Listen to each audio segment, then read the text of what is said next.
Hello student, this side Subham Singh. Today we continue the chapter and the chapter name is Acids, Bases and Salts. In this chapter we already discussed about the acids, bases and salts.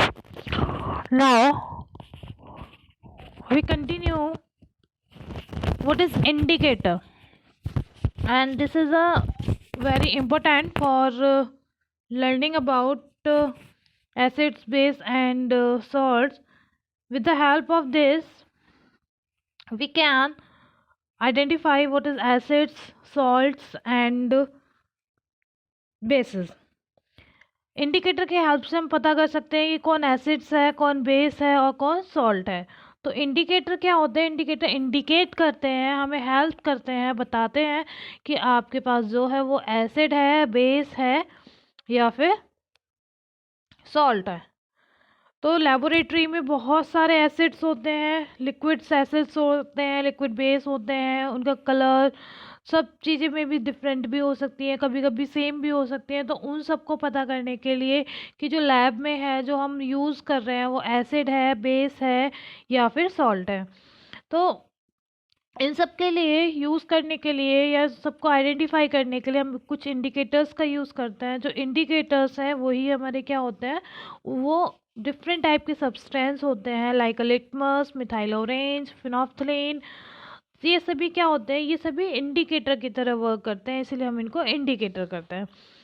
ये क्या होते हैं, ये जितने भी अभी हमने बोले हैं, कौन कौन से, लिटमस, मिथाइल ऑरेंज, फिनोफ्थलीन, ये क्या है, ये है नेचुरल डाई. मतलब ये हमें नेचर से मिलती हैं, इसीलिए हम इनको क्या बोलते हैं, नेचुरल डाई बोलते हैं. लाइक अ टर्मरिक, ये भी कैसा है, ये भी एक इंडिकेटर की तरह वर्क करता है. कैटक्यू, जिसे हम कत्ता भी बोलते हैं, वो भी क्या है, वो भी एक इंडिकेटर की तरह वर्क करता है. चाइना रोज फ्लावर, जिसे हम सो फ्लावर भी बोलते हैं. रेड कैबेट और ब्लैक कैरेट, रेड कैरेट और ब्लैक कैरेट, ये भी किस चीज़ की तरह वर्क करते हैं, ये भी आपका वर्क करते हैं इंडिकेटर की तरह. अब हम एक घर पे बहुत ही अच्छा इंडिकेटर की तरह वर्क करने वाले चीज़ें देखते हैं, जो आपकी टर्मरिक होती है, जो आप अपने घरों में भी यूज़ करते हैं. उसको क्या कर सकते हैं, उसका हम एक्सपेरिमेंट करते हैं. तो क्या करते हैं, थोड़ी सी हल्दी ले लेते हैं, एक कपड़ा लेते हैं, मोस्टली कोई भी कपड़ा चल जाएगा, बट अगर वाइट कलर का हो तो ज़्यादा अच्छा है. और एक हम लेते हैं वॉशिंग सोप. तो हम पता करेंगे कि जो वॉशिंग सोप है वो आपकी क्या है, बेस है या फिर एसिड है. ठीक है, छोटा सा पीस लिया हमने क्लॉथ का, उसके ऊपर हमने टर्मरिक को डाल दिया, मतलब हमने टर्मरिक को थोड़ा सा गीला किया, देन उसको हमने डाल दिया. डालने के बाद किस पे डाला, हमने घोला तो डालने के बाद हमने उसको किस पे डाल दिया, वाइट कपड़े पे डाल दिया. वाइट कपड़े पे डालने के बाद में हमने इसको वॉश किया. ठीक है, वॉश किया, सिंपली वॉश किया, तो क्या उसका कलर चेंज होता है, नहीं होता है. बट जैसे ही हम क्या करते हैं, जैसे ही हम उस पर जो आपका कपड़ा था, जो हल्दी वाला कपड़ा था, उस पर जैसे हमने शॉप लगाते हैं तो क्या हो जाता है, वो जो येलो कलर है वो रेड कलर में चेंज हो जाता है. तो इसी से क्या होता है, इसी से पता चलता है कि जो आपका जो आपकी बेस है वो क्या, जो आपकी साबुन है वो क्या है, वो एक बेस है. और इसी के वजह से जो टर्मरिक है उसने उसको रेड कलर में चेंज कर दिया. तो जो टर्मरिक है वो रेड कलर की हो जाती है बेस में. नेक्स्ट, डिफरेंट टाइप के होते हैं इंडिकेटर्स. कुछ नेचुरल होते हैं, कुछ आपके ऑर्गेनिक होते हैं, कुछ सिंथेटिक होते हैं. तो डिफरेंट टाइप के क्या होते हैं, डिफरेंट टाइप के आपके इंडिकेटर्स होते हैं. फर्स्ट है लिटमस. लिटमस क्या होता है, लिटमस एक लाइकेंस के एग्जैक्ट से मिलके बना होता है. ये सॉल्यूशन की और ट्रिप्स की फॉर्म में हमें मिलता है, स्ट्रिप पेपर स्ट्रिप की फॉर्म में मिलता है. इन्हीं को हम क्या बोलते हैं, जो स्ट्रिप होती है उसको हम लिटमस पेपर बोलते हैं. होता क्या ऐसा है, जो नेचुरल लिटमस होता है वो पर्पल कलर का होता है, बट जब हम इसे एसिड में डालते हैं तो ब्लू एसिड रेड में चेंज हो जाता है. और अगर हम इसे बेस में डालते हैं तो जो रेड लिटमस है वो आपका ब्लू में चेंज हो जाता है। सिंपल है। एसिड ब्लू को रेड में चेंज कर देता है, बेस रेड को ब्लू में चेंज कर देता है। मिथाइल ऑरेंज का जो आपके वाटर हैं या आपके सॉल्ट्स हैं उनके ऊपर कोई भी इफेक्ट नहीं डालता। तो मतलब आप जैसे भी कलर की स्ट्रिप्स या जैसे भी कलर का आप सॉल्यूशन लेंगे वो वैसा ही रहेगा सॉल्ट में, ठीक है। बट एसिड ब्लू से रेड में चेंज कर देता है, बेस रेड से सॉरी एसिड ब्लू से रेड में और बेस रेड से ब्लू में चेंज कर देता है। नेक्स्ट आता है मिथाइल ऑरेंज। जो मिथाइल ऑरेंज है वो एक ऑर्गेनिक कंपाउंड है, क्योंकि हम इसको लैब्स में भी बना सकते हैं और वैसे भी इसको लैब में ही यूज़ किया जाता है। तो हम इसको क्या बोलते हैं, ये एक ऑर्गेनिक कंपाउंड है। इसमें क्या होता है, जो मिथाइल ऑरेंज होता है वो रेड के साथ में सॉरी एसिड के साथ में वो रेड या पिंक कलर देता है। जो मिथाइल ऑरेंज है वो एसिड के साथ में जो मिथाइल ऑरेंज है वो एसिड के साथ में रेड या फिर पिंक कलर देता है, बट बेस के साथ में हमेशा येलो कलर देता है। ओके,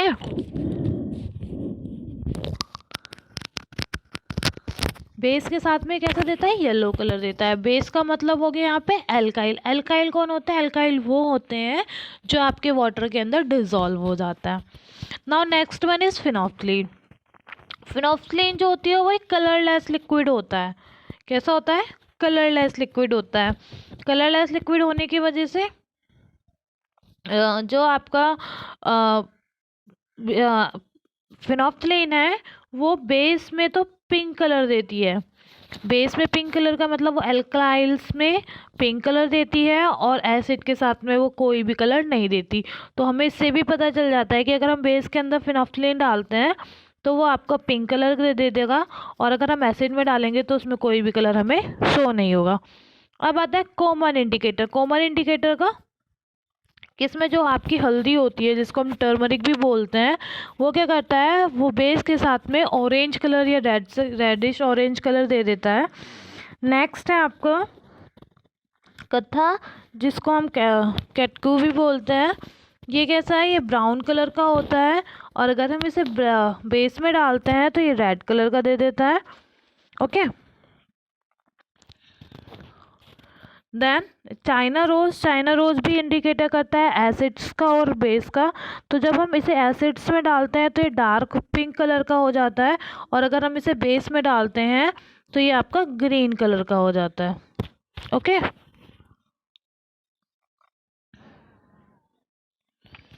नाउ नेक्स्ट इज जो आपका रेड कैबेज है और ब्लैक कैरेट है, वो कैसे होता है, वो कुछ आपके अदर इंडिकेटर्स होते हैं। जो रेड कैबेज है उसका जो जूस होता है वो टर्न हो जाता है रेड कलर में, और अगर बेस होता है तो ये ग्रीन या फिर ब्लू कलर में चेंज हो जाता है। अब लेते हैं हम नेक्स्ट बीटरूट। बीटरूट क्या है, बीटरूट भी एक वेजिटेबल डाई की तरह यूज़ होता है। इसका हम यूज़ करते हैं कंजी with black pepper carrot. Okay, now next है पीएच स्केल। पीएच स्केल जो होते हैं वो यूनिवर्सल इंडिकेटर होता है। जो पीएच स्केल होता है, पीएच स्केल की जो वैल्यू होती है वो आपकी 0 to 14 होती है। तो 0 to 14 होने की वजह से इसको हम 2 पार्ट्स में डिवाइड कर देते हैं। एक तो हम डिवाइड करते हैं 1 to 7 और दूसरा हम डिवाइड करते हैं 7 to 14। 0 to 7 and 7 to 14। तो जो आपके पीएच स्केल है वो क्या है, उसको हम बोल सकते हैं कि वो एक फंक्शन है जो हाइड्रोजन आयंस को जो हाइड्रोजन आयंस है उनकी कंसंट्रेशन को सॉल्यूशन के अंदर बताता है। तो पीएच का जो मतलब होता है वो होता है पावर ऑफ हाइड्रोजन। और जो पीएच स्केल है वो एक यूनिवर्सल स्केल है, और ये एक सिंगल स्केल है जिसपे हम एसिड्स, बेसिस और सॉल्ट्स का पता कर लेते हैं। With the help of pH, we can identify what is acids, what is bases, and what is salts. Sorry, what is what is salt solution। मतलब हम इन सब की हेल्प मतलब ओनली एक pH स्केल की वजह से हम पता कर सकते हैं। और क्या कर सकते हैं, pH स्केल की वजह से हम इनकी स्ट्रेंथ भी पता कर सकते हैं कि कौन ज़्यादा स्ट्रॉन्ग है, कौन ज़्यादा वीक है। ओके, अब हम देख लेते हैं कि जो पीएच स्केल है उसको हमने 2 पार्ट्स में डिवाइड किया, 1 to 7 एंड 7 to 14। सिंपल सी बात है, हमने इसको हाफ कर दिया तो जो 7 पॉइंट है वहाँ पे आपकी जितनी भी चीज़ें होंगी वो सब न्यूट्रल होंगी। अगर किसी का पीएच स्केल 7 आता है डैट मीन्स वो न्यूट्रल सब्सटेंस है, और अगर किसी का 0 to 7 आता है मतलब 7 से कम आता है तो वो आपका एसिड है, और अगर किसी का 7 से अबव जाता है तो वो आपका बेस हो गया।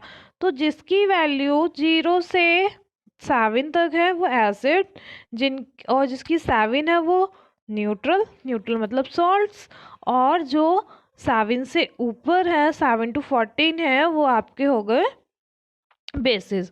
ओके, देन अगर हम अपोजिट डायरेक्शन में जाएं, 7 to 0 जाएं, तो जिसकी वैल्यू जितनी कम होगी वो उतना ही स्ट्रॉन्ग एसिड होगा। आप देख सकते हैं यहाँ पर, ठीक है। तो अगर हमारी वैल्यू किधर की डायरेक्शन में जा रही है, 7 से 0 की डायरेक्शन में जा रही है, डैट मीन्स वो स्ट्रॉन्ग एसिड्स की तरफ को मूव कर रही है। और अगर हम 7 to 14 देख रहे हैं तो मतलब वो स्ट्रॉन्ग एसिड, स्ट्रॉन्ग बेस की तरफ जा रहे हैं। तो जो स्ट्रॉन्ग बेस है उनकी वैल्यू बढ़ती हुई होती है, और जो आपके एसिड्स हैं वो उनकी वैल्यू घटती हुई होती है। तो जिसकी वैल्यू जितनी कम होगी एसिड वो उतना ही स्ट्रॉन्ग होगा, और बेस में जिसकी वैल्यू जितनी ज़्यादा होगी वो उतना ही स्ट्रॉन्ग बेस होगा। नेक्स्ट है 7.7 पे आपका न्यूट्रल होता है, तो न्यूट्रल में डैट मीन्स यहाँ पे सॉल्ट है।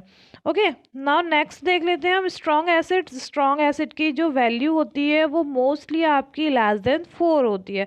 एग्जाम्पल हो गया विनेगर, लेमन, एप्पल एट्सेट्रा। और इसके अलावा और भी है, जैसे हो गया आपका हाइड्रोक्लोरिक एसिड, नाइट्रिक एसिड और सल्फ्यूरिक एसिड। इसी तरह से स्ट्रॉन्ग एल्काइल्स भी होते हैं, स्ट्रॉन्ग बेसिस भी होते हैं जिनकी आपकी वैल्यू मोर देन 9 होती है। मतलब 9 से जितनी भी ज़्यादा होगी वैल्यू वो सब आपके स्ट्रॉन्ग में आएंगे, स्ट्रॉन्ग बेसिस में आएंगे। For example milk of magnesia, shop, ammonia, और आपके हो गए इसमें बहुत सारे like sodium hydroxide, potassium hydroxide. ये सब क्या है, ये सब आपके बेसिस हैं और स्ट्रॉन्ग बेस हैं, स्ट्रॉन्ग एल्काइल्स भी हम इसको बोल सकते हैं। नेक्स्ट है न्यूट्रलाइजेशन। जो हमारी न्यूट्रलाइजेशन है उसको हम अपनी डेली लाइफ में भी यूज़ करते हैं। फर्स्ट है सॉइल टेस्टिंग। सबसे पहले हम सॉइल टेस्ट करते हैं। जो प्लांट होते हैं वो ग्रो नहीं कर पाते हैं प्रॉपरली इन एसिडिक सॉइल में, मतलब एसिडिक, अगर ज़्यादा एसिडिक हो जाएगी आपकी सॉइल तो वहाँ पे क्या होगा, वहाँ पे कोई भी प्लांट ग्रो अप नहीं कर पाएगा। तो इसलिए जो फार्मर है वो क्या करते हैं, वो उसको टेस्टेड कराते हैं और उसके बाद में उसमें स्लेक लाइम डाल देते हैं, न्यूट्रलाइज कर देते हैं उसको, सॉइल को। Okay, next indigestion. इंडाइजेशन में भी हम यूज़ करते हैं। कभी कभी क्या होता है, हमारे पेट में एसिड की अमाउंट ज़्यादा हो जाती है, जो हमारा स्टोमच है उसके अंदर एसिड की अमाउंट ज़्यादा हो जाती है। एसिड की अमाउंट ज़्यादा क्यों होती है, क्योंकि हमारे जो हमारा स्टोमच है उसके अंदर से हाइड्रोक्लोरिक एसिड जो है वो जूस सिक्रीट होता रहता है। जितने ज़्यादा अमाउंट में हाइड्रोक्लोरिक एसिड सिक्रीट होगा उतने ही क्या होगा, उसमें एसिडिटी इंक्रीज हो जाएगी। तो उस एसिडिटी को न्यूट्रलाइज करने के लिए हम मिल्क ऑफ मैग्नीशिया या फिर बेकिंग सोडा का भी यूज़ करते हैं। ओके, नेक्स्ट है टूथ डिके। टूथ डिके का मतलब क्या होता है, टूथ टूथ जो आपके टीथ हैं वो क्या होता है, वो टूट जाते हैं। किसकी वजह से टूटते हैं, अगर आपके अमाउंट में आपके जो माउथ है उसमें एसिड की अमाउंट ज़्यादा हो जाएगी तो वहाँ से क्या होगा, वो आपके जो आपके टूथ हैं, वो आपके जो टीथ हैं वो आपके टूट भी सकता है। तो जितने भी आपके टूथपेस्ट होते हैं वो कैसे होते हैं, वो बेसिक नेचर के होते हैं और उसको न्यूट्रलाइज करते हैं। जो आपके माउथ का पीएच है उसको वो न्यूट्रलाइज करते हैं। बैक्टीरिया की वजह से जितने भी एसिड्स सिक्रेट होते हैं माउथ में, वो टूथपेस्ट क्या करता है, उनको न्यूट्रल कर देता है। नेक्स्ट है treatment of honey bee and ant sting. इन दोनों के उसमें भी यूज़ किया जाता है, क्योंकि जो आपकी आंट होती है और जो आपकी हनी बी है वो क्या करते हैं, वो एसिड सिक्रीट करते हैं, उनसे हमें फॉर्मिक एसिड मिलता है। जिसकी वजह से क्या होता है, जब कभी कभी आंट या फिर आपकी हनी बी क्या होता है, जब वो कट कर देती है, आपको बाइट कर लेती है, काट लेती है, तो क्या होता है वहाँ पे वो अपने अंदर से कुछ एसिड्स को सिक्रेट करती है जो आपकी बॉडी पे इरिटेशन करता है और इरिटेशन की वजह से क्या होता है आपको खुद मतलब आपको हीचिंग वगैरह होती है। तो उसको क्या वो वहाँ से कौन सा एसिड निकालते हैं, वो वहाँ से फॉर्मिक एसिड निकालता है।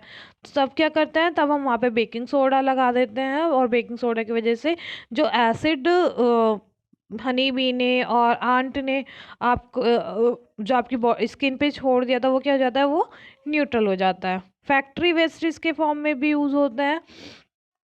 पॉल्यूशन तो बहुत ज़्यादा होता है, वाटर पॉल्यूशन भी बहुत ज़्यादा होता है। कम मतलब जो फैक्ट्रीज है वहाँ से आना ही आना है। तो जो फैक्ट्री से वेस्ट वाटर निकलता है वो कैसा होता है, वो एक्वेटिक प्लांट्स के लिए बहुत ही हार्मफुल होता है। और फिर और यही वेस्ट प्लांट क्या करते हैं, ये न्यूट्रलाइज कर देते हैं before the discharging into it water bodies. तो हमें क्या करना चाहिए, इनको हमें डिस्चार्ज कर देना चाहिए, मतलब जो वाटर है उसको न्यूट्रलाइज करने देना चाहिए। अदरवाइज वो क्या करेंगे, वो जितने भी एनिमल्स हैं, एक्वेटिक एनिमल्स, उनको हार्म पहुंचाता है। अब हम कुछ कीवर्ड्स के बारे में भी पढ़ लेते हैं। कीवर्ड्स लाइक फर्स्ट है आपका एसिड। तो जो सब्सटेंस ब्लू लिटमस को रेड लिटमस में चेंज कर देता है वो आपके एसिड्स होते हैं, और ये रिएक्शन करते हैं बेकिंग सोडा से और प्रोड्यूस करते हैं कार्बन डाइऑक्साइड। नेक्स्ट है बेसिस। बेसिस क्या करते हैं, ये रेड लिटमस को ब्लू में चेंज कर देते हैं और न्यूट्रलाइज करते हैं रिएक्शंस को। एसिड और जब एसिड और बेस की हम रिएक्शन करते हैं तो न्यूट्रलाइजेशन रिएक्शन होती है, जिसको हम जो प्रोडक्ट मिलता है वो सॉल्ट एंड वाटर होता है। नेक्स्ट है सॉल्ट। सॉल्ट क्या होता है, जो एसिड और बेस के रिएक्शन से मिलता है। नेक्स्ट है न्यूट्रलाइजेशन। न्यूट्रलाइजेशन क्या है, जो आप जो रिएक्शंस हैं, जो केमिकल रिएक्शन हम कराते हैं एसिड और बेस के बीच में, उसी और क्या प्रोड्यूस होता है सॉल्ट एंड वाटर। तो ये भी क्या है, एक न्यूट्रलाइजेशन रिएक्शन है। इंडिकेटर्स क्या करते हैं, इंडिकेटर्स हमें आइडेंटिफिकेशन देते हैं what is acid, what is base and what is salts. Nature में कौन सा एसिड्स प्रेजेंट है, मतलब जो आपके सॉल्यूशन है जो आपको दिया हुआ, इन केस अगर कोई देता है तो आप इंडिकेटर के हेल्प से पता कर सकते हैं। नेक्स्ट है universal. PH as a universal indicator. क्यों है ये यूनिवर्सल इंडिकेटर, क्योंकि ये स्ट्रेंथ भी बता देता है एसिड और बेसिस की। तो this is your last topic and complete the chapter. I hope आपको ये अंडरस्टैंड हो गया होगा, और अगर नहीं हुआ है तो प्रीवियस वीडियोस भी हैं, आप उनको चेक कर सकते हैं।